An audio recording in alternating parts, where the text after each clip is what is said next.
This video is brought to you by Diamond Pacific Tool Corporation. Diamond Pacific is America's favorite diamond tool, wheel, and lapidary machine manufacturers. For nearly half a century, Diamond Pacific has set the industry standard for diamond lapidary equipment. Join the majority of professional lapidaries and choose Diamond Pacific products such as their Nova wheels, Pixie, Genie, and Titan gem makers, as well as their wide selection of other high-quality lapidary diamond products. Check out Diamond Pacific today and find out why they're considered America's premier diamond lapidary tool manufacturers. Howdy, howdy, howdy. It's your boy, Lapidary Dave. Another Denver Gem Show. Another year. That's what most consider the second best gem show in the world. If you're new to this gem show, let me tell you, this isn't just it. There's a whole outdoor section. There is a whole nother indoor section they call the Western Complex, which is 2 stories, maybe 3 stories. There might be a subterranean level. And then on the 15th to the 17th, I think there's something happening at the Coliseum. Huge show. Yeah, we are here with the beautiful and ever so wise Sprightly Sprite and young Alex here. Howdy. Who's been mining turquoise all year long, getting ready for the show. And our boy Verge, Mr. V Hill. Going, everybody. So besides the outdoor section and the other complex, there is the Miners Co-op. I want to tell folks, for those of you that are coming, the Miners Co-op is one of the coolest sections of the gem show. It used to be in the Western Complex. This year they moved it to its own little section. So if you're looking for the Miners Co-op, looking for the mom and pop slabs in the rough and stuff that people are really mining, not just reselling or working directly with miners, ask where the Miners Co-op is. It's not where it was last year, and it's really important to let people know. All right, so good to be here. Let's go look at some stuff. Here with Opals by Steed, with Steed Sutherland. How you doing, my friend? Good, mate. Lots of camera action. How many years have you been doing the Denver show? This is the first year in Denver. Is it scary? No, we've done Tucson for the first year this year in February, so we sort of got rid of the cobwebs there, and now we're off and running. So yeah, no, it's great to be here. Nice weather and good people. You were saying you do other shows. You said maybe there's a Lightning Ridge show. Yeah, so we do 2 shows in Australia, 3 actually. The Cooper PD Gem Show, which is Easter time, and then in July is the Lightning Ridge Trade Show, and then August is the Gold Coast event. So yeah, so there's 3 main shows there in Australia and Tucson and Denver. So. Do you get a lot of international traffic at those ones? A little bit, especially in the Gold Coast show. They have especially a lot of Asian buyers. A lot of Japanese and high-end Chinese dealers. Yeah, so that's quite popular in the Gold Coast. Lightning Ridge a little bit. Cooper PD's a little bit more localised. So it's good to get overseas and try the shows here. So in Tucson, 22nd Street, the main tent or the showroom? No, in the main tent. Yeah. Fantastic. 22nd, yeah. And you were there that last year. You plan on next year? Yes, yeah. But next year we're not sure if we're doing a 22nd Street show or Pablo at this stage. You gotta do what's right. Unfortunately, in my opinion, a lot of the vendors are it's money to them, and they're not always serving the best for the. Yeah. And it's nothing personal. You gotta do what's best for And you. that's it. And you Move can't around. please everyone.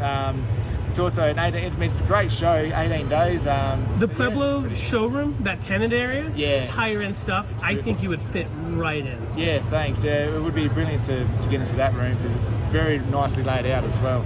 So you got a fantastic display, a few different types, I believe. The first thing that caught my eye is the first thing that I can reach over and touch. I was checking out these shells.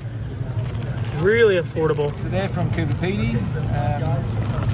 These are more Cooper Pedy shells. These are Lightning Ridge Peppy shells. So Cooper Pedy fossils are seawater fossils. Lightning Ridge is freshwater. Oh, interesting. So it's a different variety of shell. Completely different species of animal. Yeah, that's it. And did you call them hippie shells? Pippy. P-I-P-I.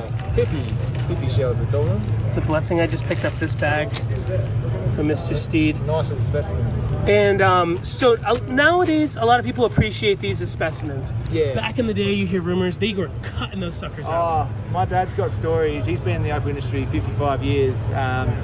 Stories that make me shake at the knees of what they used to do to shells because there were so many coming out the ground back then. They weren't worth much as specimens. They would slice them up and make doublets, triplets, and cut them into solids. So I've got a few sort of fossils here. This is one of my favourite fossils.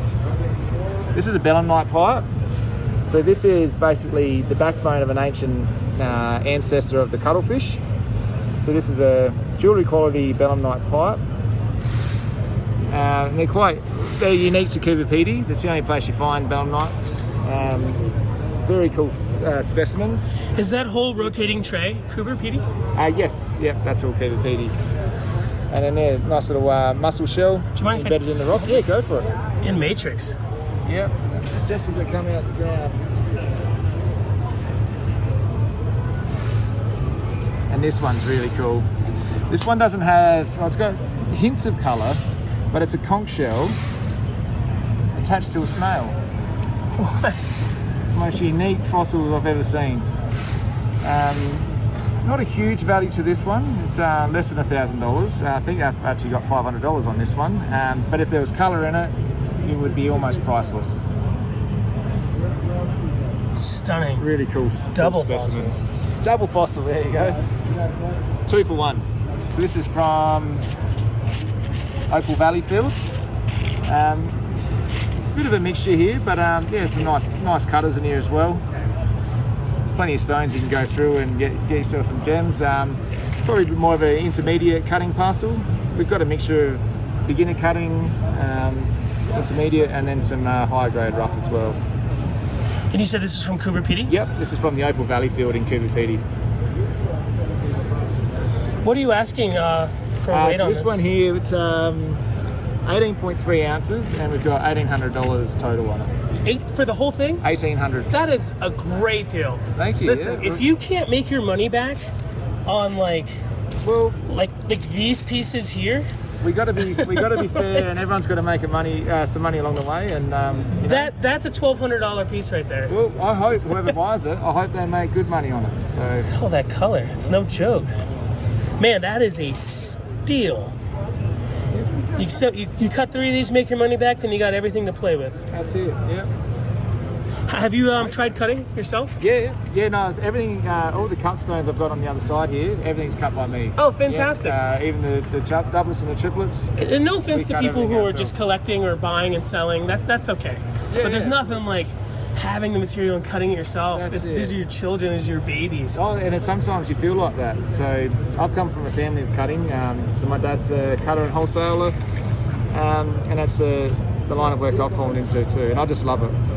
Does your father ever come to the States and sell? Nah, it's not his thing. A lot of his higher end gems end up at places like Tucson, but he sells over 50 odd years. He's got his handful of customers in Australia that he deals with, but he's a great mentor for me. I gotta ask, being Australian, working with folks from all around the world, you have no problem shipping to the United States when you're in Not at all. Australia, I ship to Germany, New Zealand. So we have a website, online store with cut stones, and I ship to the US almost every second day. Yeah, so. No problem there. No, it's America's good in a free trade agreement with Australia and America. There's no tax or duties on any cut stones as well. Fantastic. So makes it much easier to come over here to sell, and also to be able to offer these gems from Australia within a week's time. They're in your hands in America. So. Which one first? Anywhere. They're all great. So are these Cooper PDs again? This is Cooper PD from the same field as that last one you just saw. Nice chunky material. This one's $5,000. Yeah, easy money back. Just larger stones, but it's very strong facing material. I've cut some of these, and yeah, a little bit more tricky to cut compared to the last parcel, but some nice thick bars as well. You know, healthy opal. So there's not as much fine Australian opal cutting in America as in Australia, but I would say it's one of the biggest scenes outside of Australia.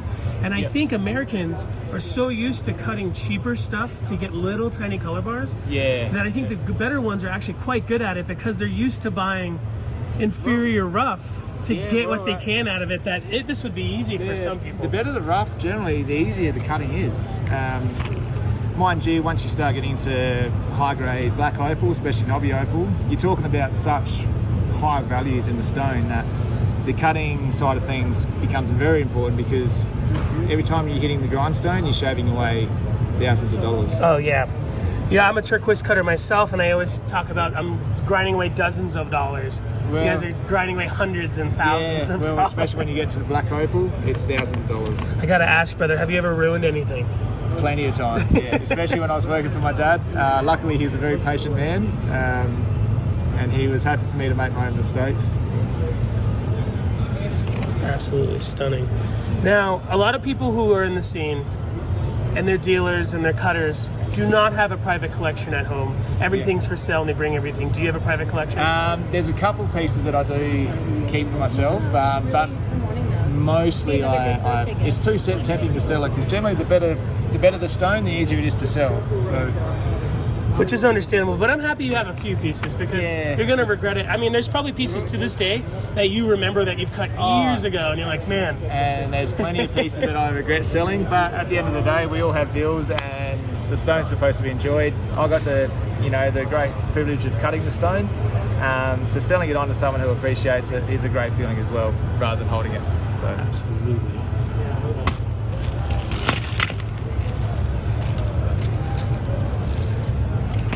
And these are all Lightning Ridge? Yeah, this is all Lightning Ridge knobby opal. Some really nice blue blacks. This is a cool specimen here. Just put a bit of water on this side. You can see the colour bars there. It goes right through, and there's multiple bars there as well. It's a knobby opal from the Cookran field in Lightning Ridge. And if this doesn't sell at the show, I'll cut this when I get back, because I think there's a couple of really nice big blue stones in there. Nice chunky specimens. Oh, that one's electric. Real nice electric blue. This one is only 1800, yeah. So a bit of a fun parcel to cut. A little bit tricky, but I'm sure there's a couple of guaranteed stones in here that I think, so be very pretty. As a turquoise cutter, sometimes I'll have a large, high-quality piece. Yeah. But I'll cut it into smaller pieces, even though I could have cut a bigger piece, because it's easier to sell multiple smaller pieces. Is that something, 100%, the way the opal world works? Well, when I cut it into this one and I start exposing the bar and what we call facing it, if there's any bit of a black patch or any sort of thing that's pulling the stone down, I'll slice through it and get smaller perfect stones. It's much easier to sell a smaller perfect stone than a large chunky problematic stone. Yeah, and it's better to make the money in months or days and weeks instead of months and years. Holding on to it, exactly right. I mean, and also the cost of gold these days, large stones are probably a little bit less popular than they used to be, because it costs so much to set as well. And this is definitely gold-worthy material. Yeah, when you start talking black opal, I mean, it can be set in silver, but stones like this would look lovely in a white gold. I'm a lapidary nerd. I gotta ask, what kind of machines are you and your father using? We use Gem Master. Gem Master. Yeah, Spelt the way it sounds. Being Australian, they're probably the most popular machine in Australia, but the way we do it isn't the right or wrong way. It's the way it works for us. With opal cutting and any kind of gemstone cutting, it's great to try different things, but eventually you'll learn what works best for you, and that's the right way. It's what you're comfortable with. So. Definitely. I use Diamond Pacific, but I have a lot of friends that I cannot convince to leave their 1 or 2 wheel machines. Yeah. It's what they know, it's what they love. Yeah, that's it. It's And I'm using my dad's old machines, which are, they're all about 30, 40 years old, and they're still going. Does Gem Master still produce machines? Yes, they do. They also do faceting machines too. Yeah. There's a company in Australia called Gem Cuts, which very good company to buy machines from and supplies. So you folks at home listening, it's not Gem Master, it's Gem Master. Gem Master. Gem Master. Yeah. You look up Gem Master, it'll probably be some extinct Southern California cabochon making brand. Cabbing machines. But Gem Master is a very well-known Australian brand. We've got these jars of call them chips, but there's small cutters in there as well. I mean, you could clean these up and use them for things like pens, but also there's some small stones in there as well, maybe for small calibrations like 4mm rounds, 6x4s. 4mm, I think for a lot of American opal cutters is not that small. Not that small, yeah. No way. That's as small as I will calibrate, yeah. You know, unfortunately, I mean, here's the thing. You're in the business of selling rough and finished. A lot of people are not in the business of selling rough, so they're selling their scraps. Yeah. And a lot of people do not get the opportunity day to day to buy quality rough like this. Yeah, right. And so they're so used to cutting this inferior stuff that I've seen 2mm, just a tray of 2s that people have cut. And for $120 a jar, if you got 2 4mm out of here, you'd pay for your jar. Which I would also do for $100. Look at that. So, buy them all for $6. Yeah, well, we've got 1, 2, 3, 4 of those. It's the first day. You can't be coming down that hard on the first day. Hey, you gotta be generous. This is some nice inlay material. This is from Whitecliffs in New South Wales. It's all for inlay doublets, and the same as this. Lovely purple, blue, green. Oh, that's stunning. Yeah, real pretty stuff, and they come up really nice on doublets, this material.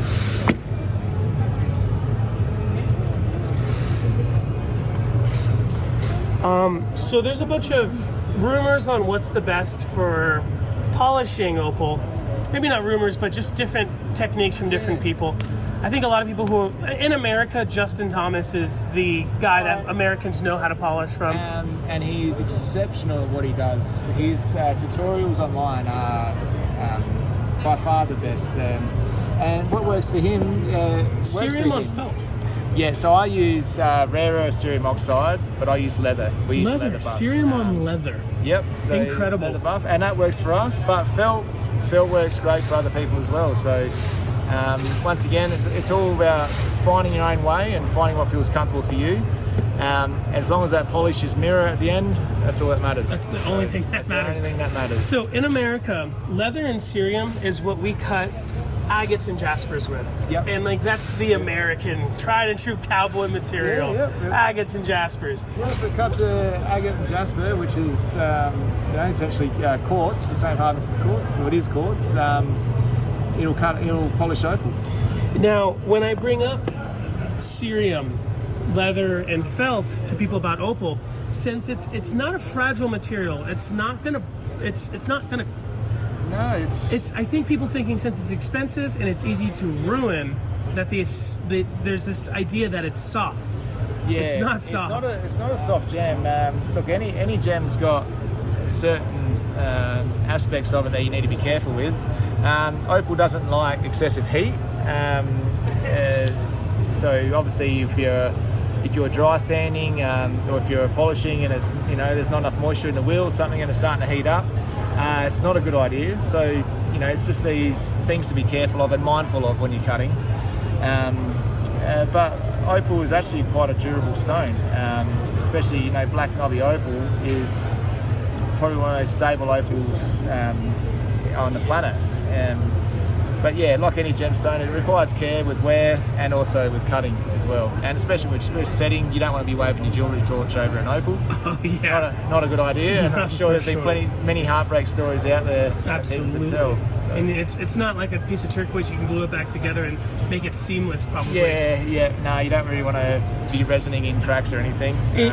In your experience and with your technique, there's two leathers that Americans know. They call it smooth or rough. Yeah, okay. So smooth, or do you happen to know? I'm not sure, but what I do when I get my leathers before I put them on the wheel, there is generally a bit more of a rougher side to it, and I always make sure that I'm using the rougher side for my polishing. It just seems to grab a bit better. Mm-hmm. Once it's smooth, and with our polishing technique, we sort of want the leather to be kind of grabbing the stone, and it's really giving it that buff. So I find just having that little bit more friction on the leather, so it's only minute each side, but I generally use the bit more of the rougher side of the leather. Leather's obviously coming from an animal, so not all leathers are exactly the same. So, you know, some leathers I might polish 500 stones on, and it's just an absolute beautiful piece of leather for the wheel. And then I'll put a different leather on, and it might just take a while, and why is it not polishing that quick? It's just the variations in leather. So absolutely, I've got about 6 or 7 wheels that I've got for polishing, and I'll switch them around and try and even it out. So yeah, but we're sort of set up for a bit more commercial cutting, so we don't polish 3 or 4 stones a day. We're sort of you know, up to a couple of hundred stones. You know, And so you're stepping it out, probably shaping them all, pre-polishing them all, and polishing them all. That's the best part. That's it. That's always, the polishing is always a rewarding side. And then when you take them off the dot stick and you cast it out, it's always a rewarding feeling after working through a parcel. So in the doping world, here in the States, a lot of people use super glue, which can be tricky because if it gets stuck, you have to heat up the dop to remove it. Would you say, in your experience, have you seen a lot of people who dop Australian opals? Are they using wax?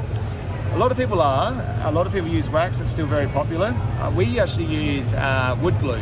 Now, wood glue is amazing, and I don't know why it's not more common, but I live in New Mexico. A lot of the folks over there, a lot of the native folks use wood glue. Wood glue, because all you need, once you polish your stone, soak it in some warm water, and within 20 minutes it just falls apart.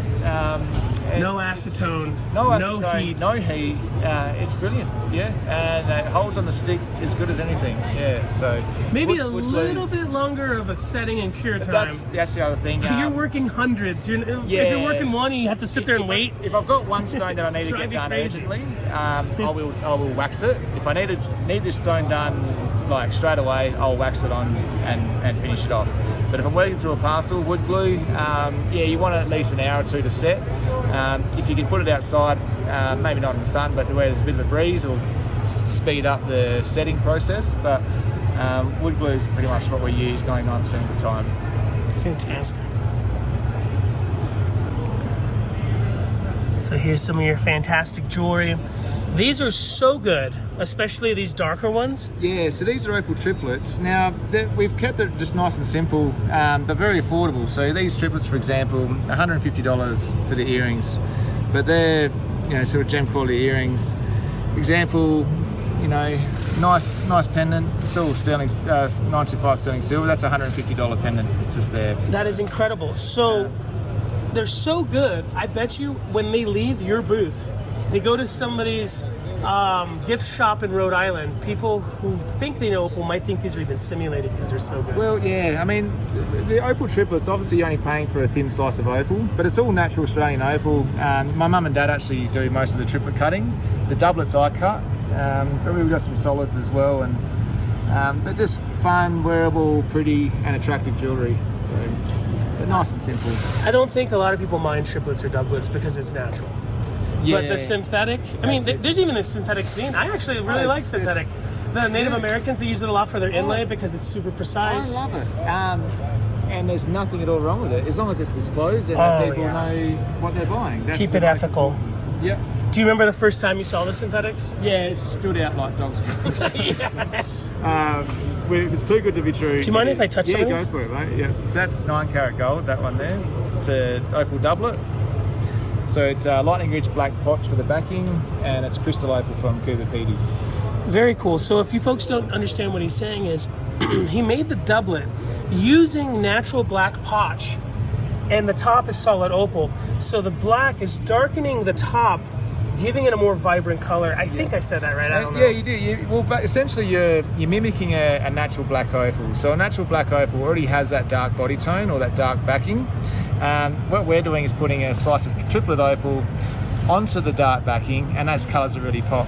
A bit like a rainbow with a dark storm cloud behind it. Those colours will really, really stand out and pop. So doublets are a fantastic alternative to someone who's not in the market for a black opal, because black opals are very expensive. The most expensive opal in the world. Which is why it's often considered the best. Shouldn't say expensive, most valuable opal in the world. Yeah, like you wouldn't say cheap. No, affordable. But yeah, it's still real opal. So we cut our own doublets. It's opal top and bottom. You're just paying for less valuable opal. How long has your family been doing the jewelry? Jewelry, this is brand new actually. So my father's only ever been a wholesale cutter, so he's never done any jewelry.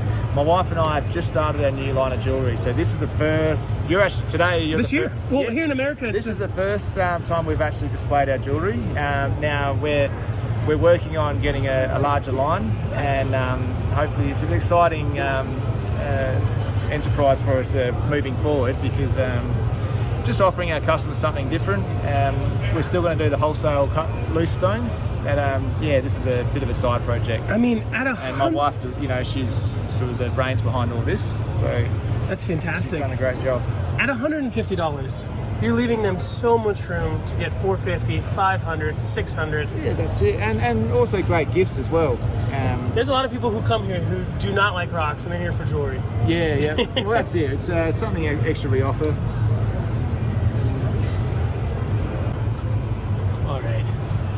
So these are from the Opal Valley field, again in Cooper Pedy. Now these are full shells. So what I mean by full shells is they're not broken off, and the opal actually goes pretty much all the way through. Now some of these have got amazing colour. I'll probably have to shake the jar around a bit. You see the green kick in that one there. Now I've left these as specimens untouched. A lot of fossil collectors don't like it when you actually polish, even semi-polish a shell. So I've left these as they are, but a lot of these can actually be cleaned up on one side just to expose the colour, and polished, which look amazing, but you still have the shell shape. So you can see here they've still got the lip there, and there's some really cool specimens in there. That is a stunning jar. Yeah. Back in the day, like we were talking about earlier, this just would have been... They would all be cut. Chop. If my dad had these in the 70s or 80s, he would cut all of them, because he probably wouldn't find it easy to sell them as they are. But today there's a lot of fossil collectors, so it's good to offer them something as well. Absolutely. It's a renaissance for just gemstones and this whole scene. Yeah. And there's something for everybody. There really is something for everyone, and especially with opal. Absolutely fantastic. Now, before we move on and we go to the other side of all these beauties, I gotta ask, what is your favorite piece here? It's probably that pipe, or the big one that I haven't had a chance to polish yet, which I'm going to. We've just joined it together, but that's a insane pipe. I'll give you a look. Do you use a special type of CA or something? This won't show up good on the video probably, because it hasn't been polished. I mean, there's a natural break there. It's looking great to me. But that mackerel pattern that goes right through. So I only got this just before I left, and I didn't have time to polish it. And it's going to take me some time, but when that's polished along there, it's going to look absolutely beautiful. It's skin to skin as well. This is from the 23 mile field in Coober Pedy. And so when you put them back together, is it a special CA?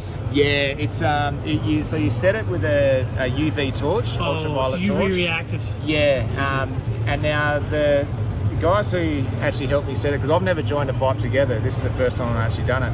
They said that if you were to try and break it, you're probably likely to break the opal before the glue. Oh yeah, you're going to make a whole nother break. They used it on spaceship glue. So Oh, wow. that's enough for me to know. Okay, it's good glue. So. Did you want the light there, or is it not? Oh, I think it's fine. Yep. I feel like it's, depending on the camera, it's almost better to make the camera struggle with light. I know. I always drop the brightness right down, and yeah.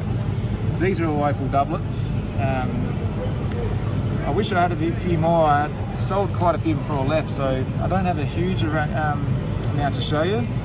But as you can see there, that's a really nice pattern on that one. It's $150 for that doublet, but it's that's amazing. I would call that gem quality. That's a really, really stunning piece, and natural black potch for the backing. Fantastic. So once again, very pretty. They're all sort of a couple of $100 for a bag, just make really, really attractive jewellery. So they've been very popular recently, doublets. I think the awareness of opal, especially since opal hunters have started, and then the desire for black opal, but then obviously not everyone's able to afford black opal. These are just a fantastic alternative. These are so affordable.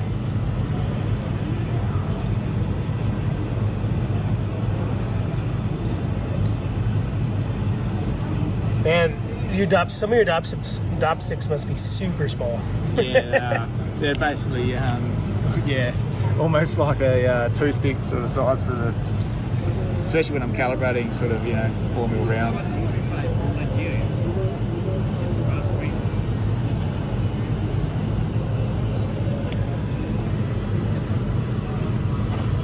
Did you cut all these? Yep, everything here is cut myself. Yep. I can look at a tray of a couple hundred of my pieces. I remember cutting every single one. You probably remember probably most of these too. Yeah, there's some stones that obviously stand out more than others. But then again, I'm not cutting hundreds at a time. I do dozens and I'm impressed with myself. Yeah, You're doing hundreds. My sole income is opal cutting. My dad's been a solo opal cutter for like I said, 55 years. You learn to be efficient, but also you need to have pride in your work. Yeah, otherwise there's cutting fast and then there's cutting properly. Absolutely. And over time, experience, it goes hand in hand. Right there, that's somebody's wedding ring.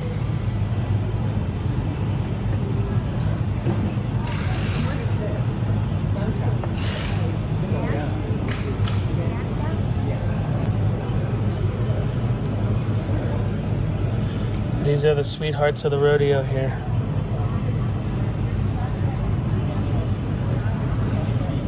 Roughly how long does it take you to cut a piece? It all depends. Like something like Coober Pedy rough, which is generally straightforward. Like a stone like this, this is a nice stone actually. It's double-sided. Probably from start to finish. If I was to dop it with wax, I'll prepare it, dop it with wax, shape, polish. 25 minutes, 20 minutes, all up from start to finish. But like I said, usually I do it as a process with multiple other stones. So this come in a parcel. And when you're burning away hundreds of dollars, time isn't really a factor. No, that's it. And time in the workshop, I love it. Like I could sit there and cut all day long. Happy as Larry. Stick. It's when I have to sit there and photograph it and market it. Excuse me, one second.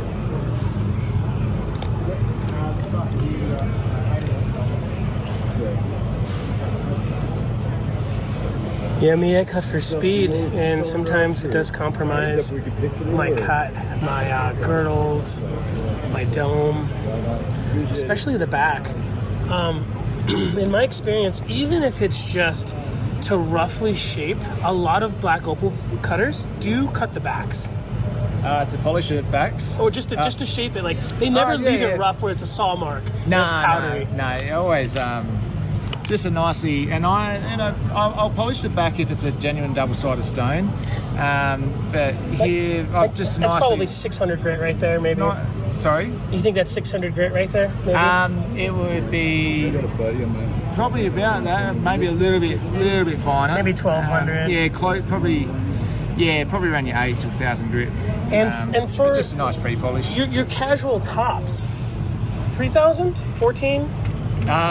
Believe it or not, I only go for probably a 1,200 max pre-polish. I believe it because cerium, when you're doing it right, 1,200 the right way is better than 3,000 the wrong way. Yeah, even 1,000 to 1,200, I'll be able to get a nice polish on it. Being in the scene, do you ever see cutters that still use cerium oxide belts? The belts? That's like an old school thing. Yeah, it's like obsolete. I haven't seen it recently. My dad never used the belts, he always used the wheel. Even back in the day? Nah, I always used the leather buff, for decades.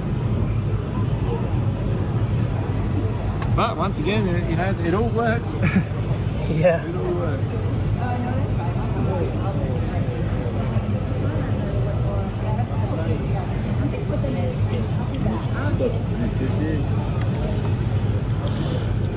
Are you married, Steed? Yes, I am. Yep, I'm married to a Canadian. Nice. And yes, she has a black opal. I was going to say, is it a diamond? It's a black opal engagement ring, and she's also got a nice pt everyday ring that she wears. Nice crystal opal.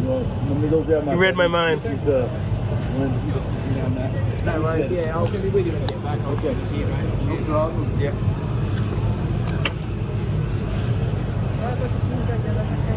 So I tell people a lot that when it comes to black opal, the rough, metaphorically, it's sold before it gets out of the ground. The miners know who to call, and a lot of times it's not Americans, and it's a lot of Australians. Yeah, we're lucky enough to have one or two miners in Lightning Ridge, and we're that person who they call, especially my dad who spends a lot more time in Lightning Ridge than I do. I live in Pt1, and that's sort of what I'm mostly cutting. But it is very hard to get your hands on good rough, especially in Lightning Ridge. So here in America, a lot of people who have really nice collections of turquoise or crystals especially, they get it from when people pass away. And they get it for a really good price. Yeah. I imagine it does happen in Australia, but the price isn't probably remarkable because they know they're opal. Yeah, it happens a lot. It's old stock from old collections. Whether they've passed away or they're getting on and they sort of want a bit of money to pass on, they're happy to move on their collection. And some of the opal, especially the older opal, it could be 40, 60 years old. There's no cracks. It's still very good opal because some of those early fields, especially places like Pt1, were just phenomenal. The amount of opal come out of the ground and the quality of it as well. And it's been sitting in the safe for decades. Yeah, it's as good as the day it was when it came out of the ground. Yeah, sometimes it's a matter of being in the right place at the right time with always. Yeah. And word gets around fast that you got this. Yeah, such and such is selling their old stock from the safe. They'll be there on a helicopter in a couple hours. Yeah.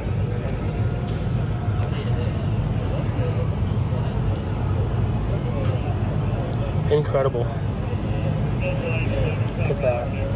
How affordable that is. I think $100 a carat on that. Yeah, it's fantastic. Nice. Yeah, it's skin to skin stone. Just nice, pretty striations, which I find really attractive.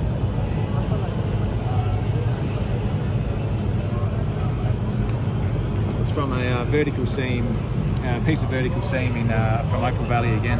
Yeah, one of my favourite fields in Pt1, Opal Valley, and 23 mile. This is a stone I really love too. It's really lovely fash, and sort of on the back it's red, but the red sort of kicks through the stone. So it's a strong green dominant colour, but then there's nice kicks of red, purple underneath. This is from Whitecliffs, New South Wales. Amazing. Bit of a unique shape too. It's contemplating just to make it a regular teardrop, but I sort of like don't like that shape. No, that's great. And you would have lost probably, a couple carats there. Couple carats, yeah. Which is a couple $100. But if someone said, oh, I like it, could you make it a more traditional teardrop? I'd be happy to do it for them. I tell people that a slightly smaller stone with a more desirable perfect shape and a perfect dome is better than something that doesn't have a good dome and it's uneven 100%. or the shape is undesirable. I'm a sucker for freeforms. I love freeforms, but if I can cut an oval, 9.9 times out of 10 I'll cut an oval. Ovals are... It still is the king shape and they look fantastic. I mean, I used to think that ovals were the thing because here in the States you can buy prefabricated jewelry and you pop in the oval into the belt buckle, the bolo, or it has prongs. Yeah. But I also hear that ovals are good because it works for men and women. Yeah, true. The teardrops might not always work for a big guy where the oval... 100%, you know, like my bracelet's an Andamuka stone, rectangle, but I could easily do an elongated oval in there too. But yeah, you're right about teardrops. It is a bit more of a feminine shape if you think about it. Oh, that's killer. That Andamuka's really good. Yeah, Andamuka is one of my favourite fields in Australia. Not a lot of opal coming out the ground there anymore, but it's the most stable opal around next to knobby opal. Back in the day, was there ever a time where people didn't have to treat Andamuka? So Andamuka doesn't all get treated. So this is crystal opal. This is untreated, natural, solid opal. I had no idea. I thought all Andamuka had to be sugar. No. So it's only opal in Andamuka. They get a sort of opal in sandstone. Sometimes we call it concrete, and then they treat that in a sugar solution, and it basically turns that sandstone dark or black, makes the colours pop. So yeah, there's two different types of Andamuka opal. There's crystal opal and there's solid opal and matrix opal. Andamuka can have a bit of black opal, crystal opal and white opal, as well as obviously the matrix. So matrix opal is what they treat in Andamuka. But they actually find a little bit of black. Some of the crystal there is some of the best crystal you ever see. And that's what you're wearing right now? Yeah, this is Andamuka crystal opal. Yeah, I had no idea. Yeah. I would have thought that was a really nice Cooper PD. Yeah, I know Andamuka is known for, they treat it, but yeah, no, that's only one sort of type of opal they find there, which is matrix opal. Yeah, or concrete, it's another word for it. And the more affordable stuff is what most people, mom and pop, would probably run into here in the States anyway. Yeah, matrix opal. $3 to $10 a gram. Yeah. Half black, it didn't go all the way through. Yeah, I know. Yeah, but it's still lovely. It's still cool. It only gets treated just on the skin, so once you cut it, you have to retreat it. I heard that. If you were to recut it, you'd have to retreat it. I was just going to ask that. Yeah, I've heard that if you cut it and it loses color, you can retreat it again. Yep, that's it. Would you have to repolish it after the treatment? Yep. Interesting. No, sorry, you polish it, then you treat it. Yeah. And then you're good. It's still shiny and everything? Yep. Oh, wow. Yeah. I thought maybe you would take it to 220 grit or maybe probably, 600. Maybe you could treat it, then maybe put your final polish on it. But generally you cut the stone, then you treat it. Yeah. Fantastic.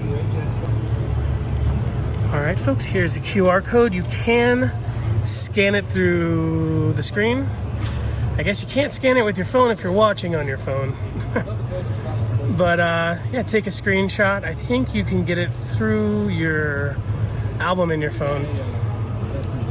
And if you're not a QR person, again, here's the information. They do sell rough and finished pieces on the website, opalsbysteed.com. Feel free to contact them via email or on Instagram. Go show the Instagram some love. Is Steed a gemologist?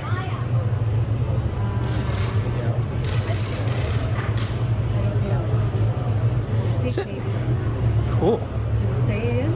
Yeah. Then he is. I mean, no one would put it on their card. I wouldn't be surprised if he works with one and just put it on the card. No, You're a gemologist, Steve? Yes. I didn't know that. Yeah, I went to GIA. Oh, it says on the card, but I didn't know if it was just someone you worked with or. When you went outside for a dart, I actually ran into an old school friend from GIA. So Fantastic. 2017, I was there. You're so modest. A lot of people. You know how you know a gemologist when you meet one, right? Well, They'll tell you. They tell you. Yeah, and you didn't even mention it. Yeah, no, well, I had the time of my life doing that course. Yeah. So these are just all jeweler parcels, sort of grouped together, and you know, through my website, I sell actually quite a few of these. I will sell them quite regularly. Try and make them decent value for money. You know, once they're set in jewellery, you know, someone can have a nice little line of ring stones or pendant stones. Absolutely. And none of these are doublets? No, these are all solids. Yeah. So we've got a few, you know, a few black Lightning Ridge ones here too. Yeah, just a nice little mixture of pt crystal opals there. Nice ring stones, small pendant stones. What is this? They're black. They're shimmering blue blacks. Yeah, inexpensive. I think I've got like $25 a carat on them. But there's some, yeah, there's some nice kicks. But jet black. Man, the polish is spectacular. Thank you. Yeah, with black, if they're not polished well on the black, if there's one scratch, you will see it. Have you ever recut some old stuff before? It just was not up to par? Yeah, I have. Yeah. You know, you would know yourself. You look back at some of the early stones you cut, and you're like, how did I find that acceptable? Over time, you become more professional and more efficient, and you know, and also you know when it's done properly. Whereas back in the day, when you hit it on the polishing pad, you think, oh, look at that, it's shining now, it's polished. But no, you really do have to look hard, make sure. So there's a polish out of Australia that I believe they call it opal polish. Have you ever heard of it? No, I haven't. No. I think it's not, I don't know if it's a cerium. I have a feeling it's like a lindier mixed with something. Okay. It's kind of odd. I have to look into it, but no one I really know here who's big opal really uses it. But if they've been selling it for a while. The cerium oxide we use is rare earth elements, cerium oxide, and I can't speak highly enough. It really works good for me.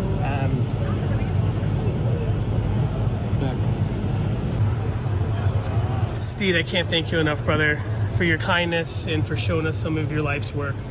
You were really good at what you do. Great product for a great price. This show's lucky to have you here, man. Dave, absolutely, my pleasure, mate. Really I'm going to stay in touch if you do move from 22nd to Pueblo, so we can let everybody know where you're going to be. Oh, for sure. And, you know, I'm active on Instagram as well. I'll put out the notice that, hey, I'm going to be exhibiting here, and I'll let the world know where I am. And yeah, you can find me on Instagram. We've got a website, opalsbysteve.com, and reach out anytime. For you lazy folks at home, I'll put his Instagram up on the screen, and I'll put the links down in the description below. Good on you, Dave. It's been an absolute pleasure. No, my pleasure, brother. Thank you so much.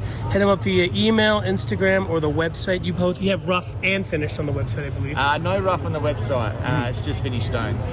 Yeah, I don't sell a lot of rough through the website, but if you're looking for something in particular, reach out, and you know, if I can get it, I'll help you out, or at least point you in a direction to find what you're looking for. And this video is going to come out today, so if you saw something here that you liked, that we just showed, if it's not gone, I'll be here for 10 days, mate. Yeah. I can do business over the internet. No worries. Thank you, Steve.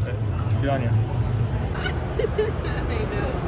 All right, we're on our way to talk to some Larimar folks, but my good friend Carlos here wanted to show me some of his new Tequila Jalisco Obsidian, rainbow. So a lot of people are selling this material. I think he has some of the best specimens here. He's actually inside of the bottom area of the other side of the complex. Look at that. So for those of you that don't know, a lot of this material is not cut on lapidary machines, it's angle grinders. Like a lot of tools that you wouldn't think was really for lapidary. Absolutely stunning. ¿Cuántos años tú tienes? Is it pretty new? No, this new. Yeah, probably this year. I've been carving for 32 years, the Obsidian, me and my brother. Wow, what? In this year we discovered this band, but maybe 500 kilos. It's already finish. gone, huh? Yes. And when you find it, do you sell it to other people, or you're the only one cutting it? We cut it only, me and my brother.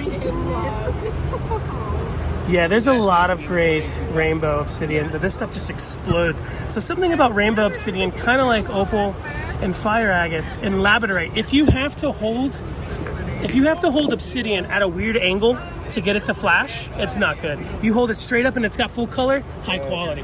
Like In my work, we used to sell to the Chinese, but the Chinese want to pay very cheap. so that's where the cheaper Yeah. you have to hold. That's where the cheaper material In all goes. the world, they want to buy very cheap. Yeah, these are full color, straight up and down, much like labradorite or opals. If you have to hold it at an angle to get the color to work, that's not good. All of this stuff is full flash, explosion. So I thought that some obsidian comes from Magdalena. This is from Tequila. All around Magdalena, Tequila, Jalisco, you can find many obsidians, black obsidian, silver sheet obsidian, and rainbow. But this is very special. This is from the Lovera. It's the name of the town. We get the best obsidian, the Lovera. There's my girlfriend right there, back to see me for another year. She's mad at me right now, so she doesn't want to talk. Really bad, man. You gotta take her home. What is your booth number? Do you know? This is 708. 708. Love the anatomical hearts. Where are you in Tucson? In the Red Lion? In the courtyard. Yes. Yeah. And my brother in the Pueblo. So what's cool is if you look, it's not carved. To get the heart, you don't really carve it like a heart. You just work with the pooling. You do the cut down. It makes a perfect heart. They also do butterflies. Do you have any other butterflies here? Oh yeah, they're everywhere. Yes. Star. This is star very nice.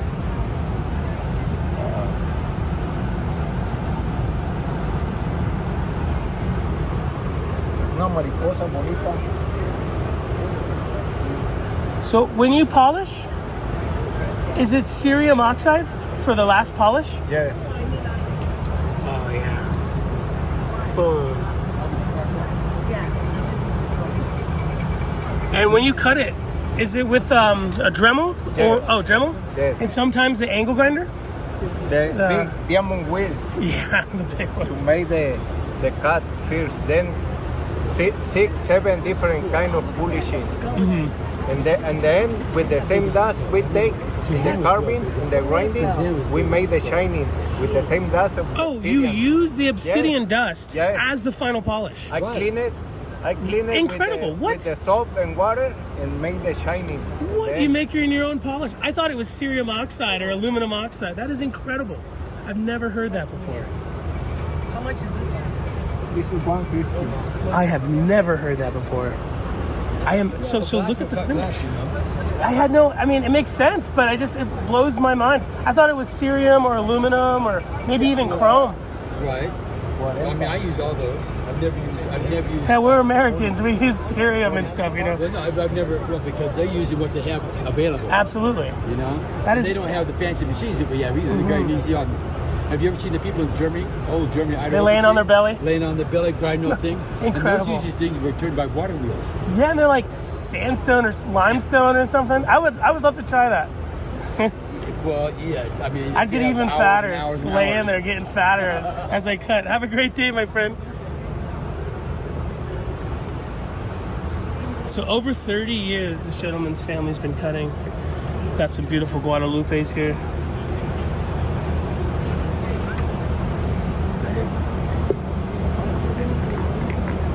I should get one from my good friend Anne-Marie.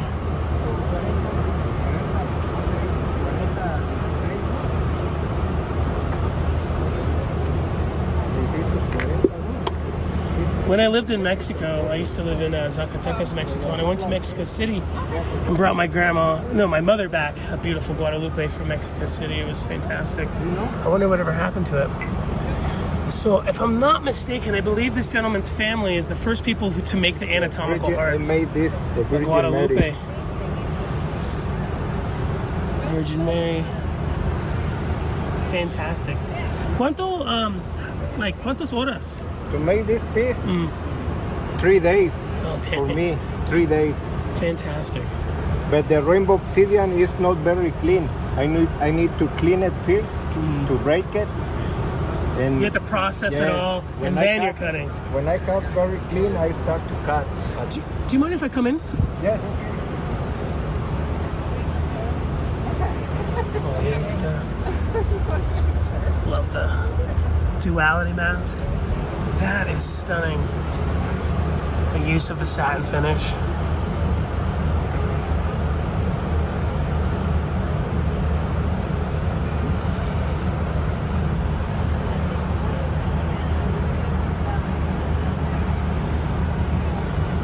Fantastic.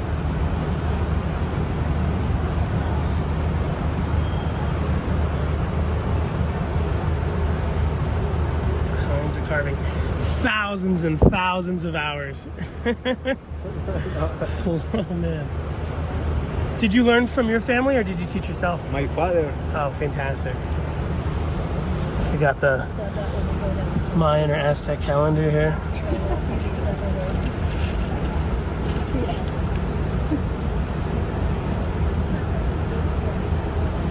In my town where I live, you can walk on the street and you can find many obsidian. Just But laying it's around. black obsidian. On the streets, many. I live in Tequila, Jalisco. It's very famous for the tequila drink. Oh yeah, Yes. I mean that's where the name comes Yes. from. That's fantastic. And you can walk and find many obsidian on the mountains, but most is black. 100 tons of obsidian, most is black. Maybe 500 kilos only rainbow obsidian, 1 ton silver sheen obsidian. 1% maybe. Yes. If it's 100 tons and you're getting, Yes. 500 kilos. Incredible. Here you can see the very nice colors, all of them.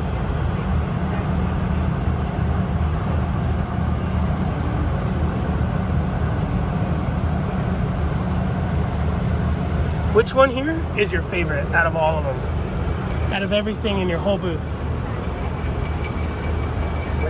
When you get more lines on the obsidian, is the best color. Many lines. Oh yeah.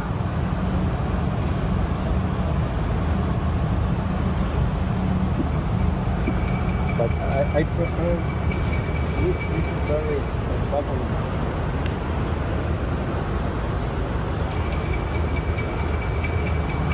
Oh, it's almost holographic. It's so explosive.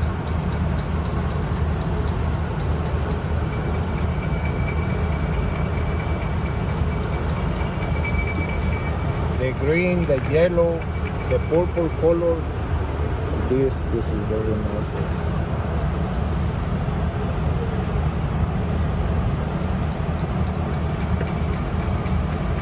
Years ago, we used to get many of this, but now It's wiped out. already finished. Yes. Do you at home? Do you have a private collection on your No. walls? No, everything's for sale. Yes. And when you retire, you can get some. Maybe. There's no retiring. You're gonna do it. This is your blood, your life. The people who find this, the best obsidian in the world, take the first examples to my father. My father say, your sons and you and your grandsons can get money from this. You don't need to sell in the rough to the Chinese. Right. But the Chinese say the people, if you dig more, Yeah. you can find more. But no, they already finished. Yeah. Well, it must They be. used to sell 7 pesos, 10 pesos by kilo. What? Really? When I lived in Mexico, it was 9 pesos for $1. Yes. Now it's 28 or something. It's Yes, 40 cents, 50 $1 cents, for a dollar kilo. for a kilo. Oh Really? man. Now, if they find this quality, they can sell $50 by kilo in the rough. But no more. Finish. Is the gold chain from Tequila or Magdalena? No, or this is Jalisco? from South Mexico, from Hidalgo. Hidalgo. This is 50.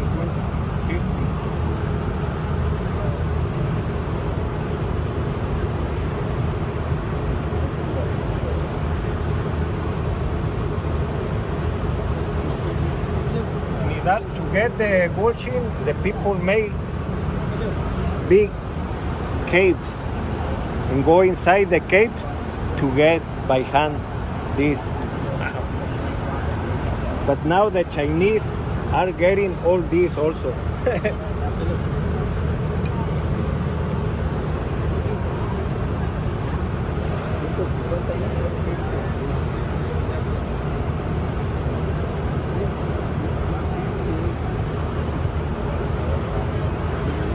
Beautiful ceremonial knives. Incredible. Yeah, I mean, it's nobody's fault. It's not it's nobody's fault. Anything worth money, people want. People who are in the industry, who have a lot of money, people are gonna want to get. Whoa! Fantastic! I've never seen one like that before. Yes. That is fantastic. Is it for sale? Yes. ¿Cuánto quiere? ¿Cuánto? 350 for Fantastic. para ti. 350. Fantastic.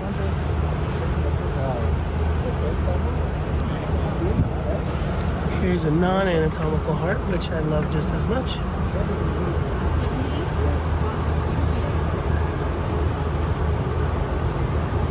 I don't know my arms, but would that be like a 1911 model or something?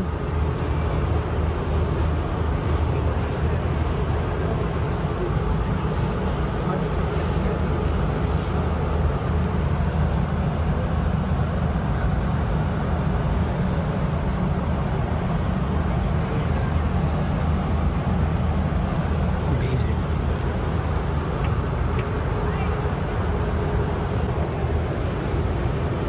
So Carlos, if somebody watching wanted to buy something, can they give you a call?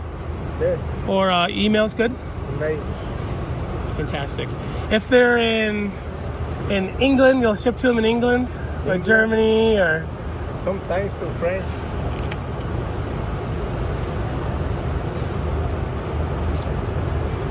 Thank you so much, Carlos. Thank you. So much to see. Luckily, we're going to be here for 10 days, filming every single day. Carlos and his family were fantastic. Yeah.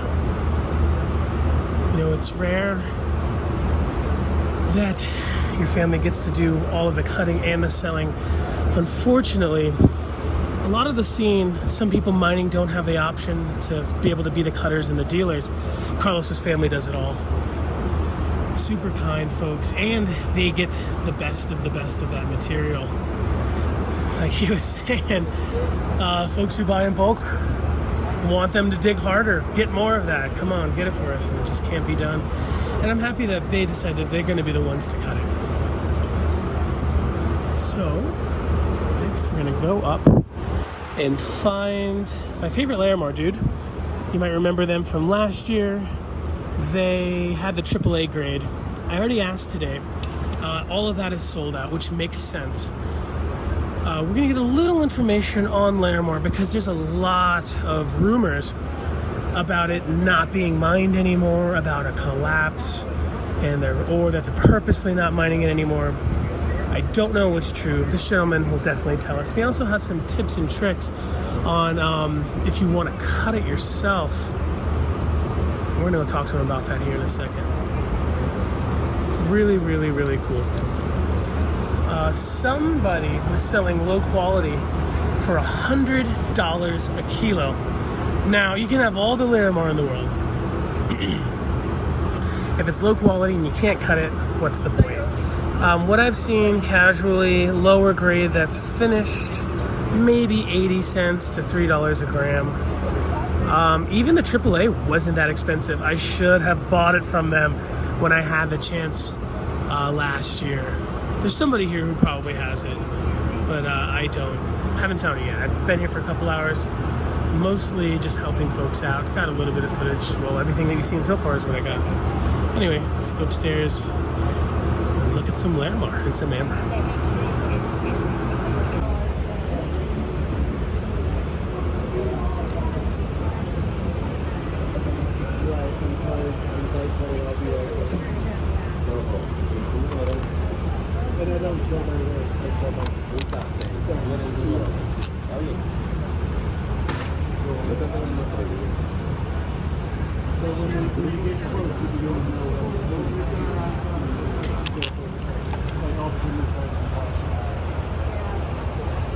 I see a little bit of stuff, but I also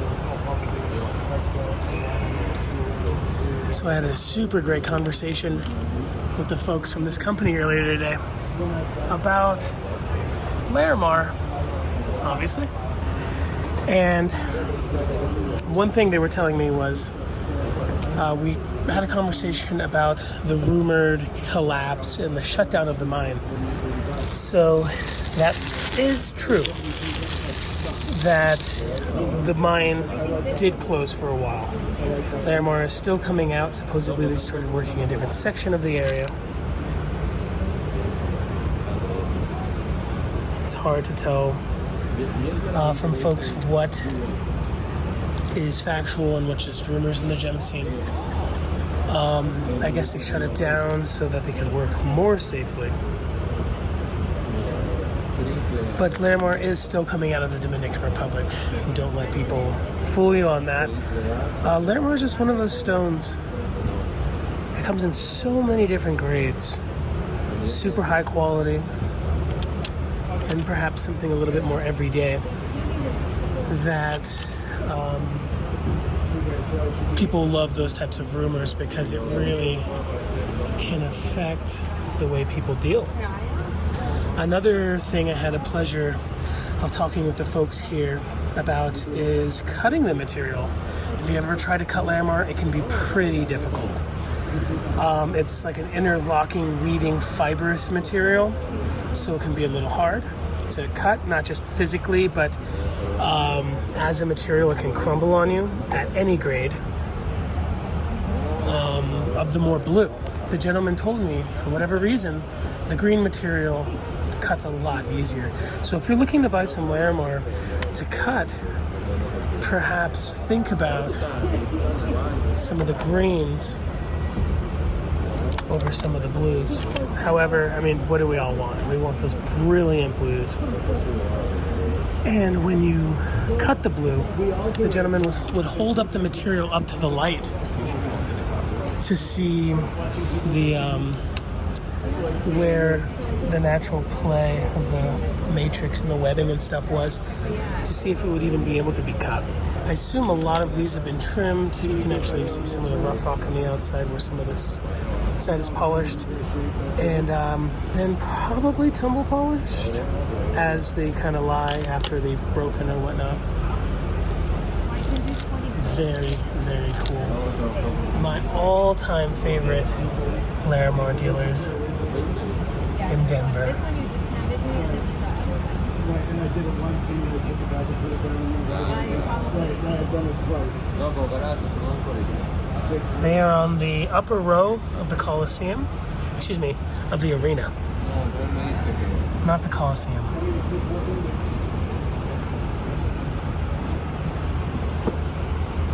Check this out.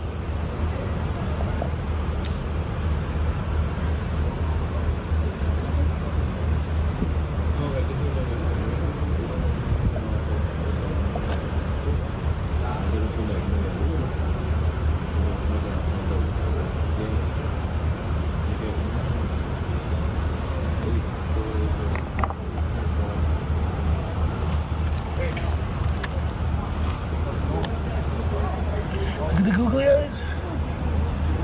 Googly dolphin. I like that one. That side-eye dolphin. Sassy.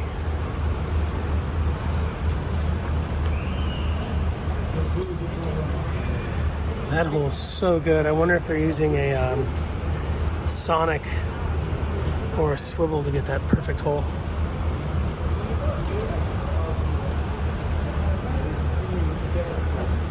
With specimens, I do like the combination of the green and the blue. Beautiful floral patterns. But I still love the red. Like the red that's in here. I heard last year at the Kino show that there was a variety that I think they call tortoiseshell. And I think that's when it has the red inside, like the dark brown ox blood color. Tortoiseshell Larimar. I'm sure there's a name for the highest grade that's not just AAA, and perhaps even for the lower grade, which might be greens. I'm not too familiar with this material. That is great for a specimen. I think when people are making jewelry, well, let's just take a look at some of the jewelry over here. Perhaps a little bit more consistency with the blue. Super affordable. I have a good friend who is a harper in Taos, and she bought a piece about that big, and she paid well over $600 for the stone alone.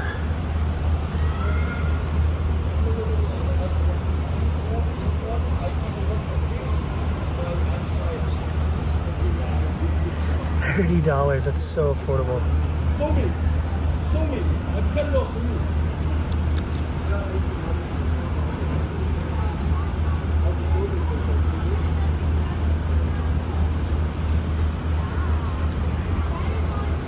Here's some of the more premium cabochons. Only $3 a gram. Not a carat, a gram. So what is the math on that? If it's 15 carats, it's $3. Cents a gram. For some high grade. Now, there are other people selling rough. There was one lady I think I mentioned earlier that I saw it being sold for $100 a kilo. It was really low quality. And here's the thing, when people are selling stuff in such low qualities, it's usually from like offcuts of a manufacturer or like stuff that they don't plan on cutting. So you're not just buying somebody's seconds, but like you're buying the whole operation's seconds. Or when you're buying stuff directly from folks like this, you know, it's already processed. So you know you're getting something good. Oh, I like that. The angles on that one. $3 a gram, that's probably 3 grams, $10 piece right there. That's super rich. Look at that.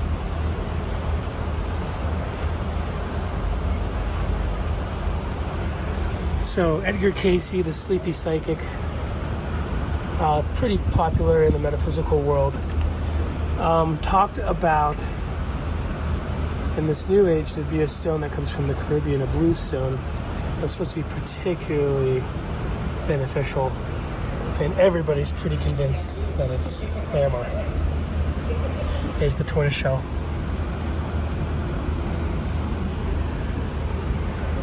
Very super cool stuff. If you're here at Denver, check them out. If you're not, here's a QR code. I'm sure they're not afraid to mail anything. Free to give them a email or whatnot, maybe a call. It's an American number. From the mind to your hands.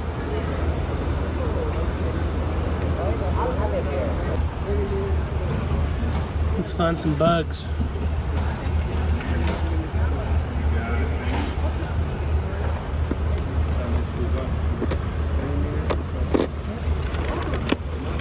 Unknown insect. How you doing? Yes, sir. Thank you, my friend. There we go. Kind of looks like an unknown bug.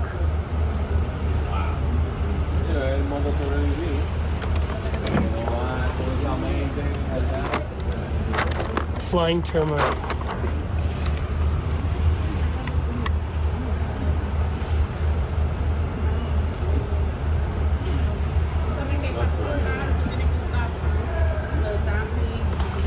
In hydro.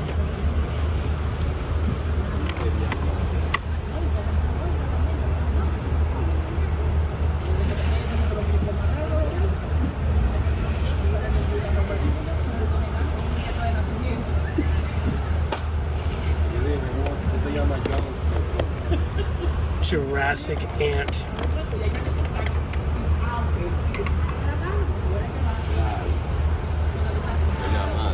There he is.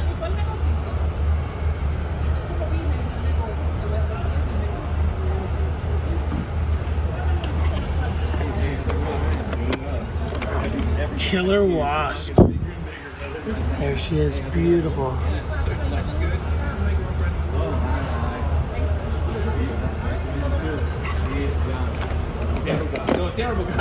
Beetle Darkling, that is my new nickname.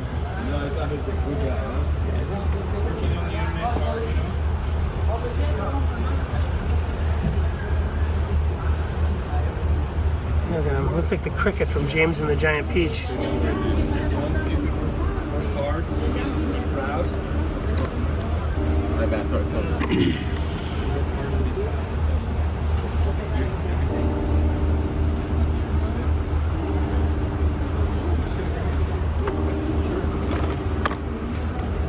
Crumbug. Okay, I take it back. My new nickname is definitely Crumbug. There it is.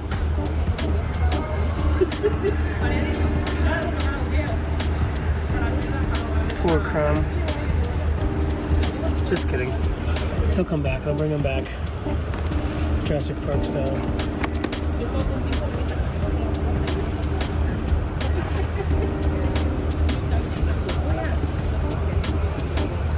I'm a Chiapas member guy, but the Dominican is definitely top tier.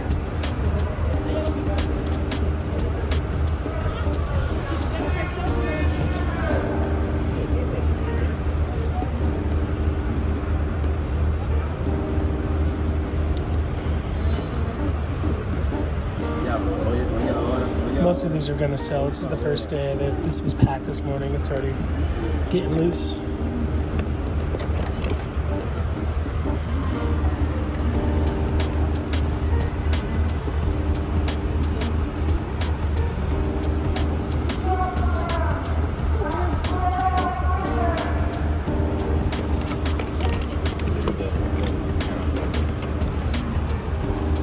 Horse mosquito.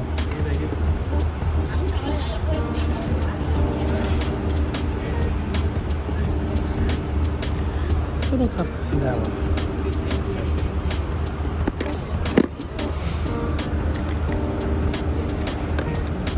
Green leaf worm. Look how beautiful she is.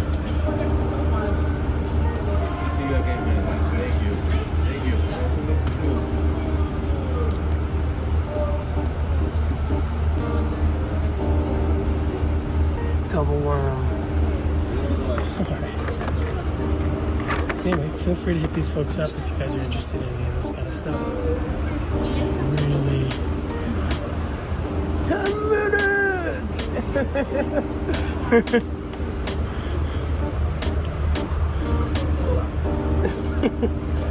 Fantastic, folks.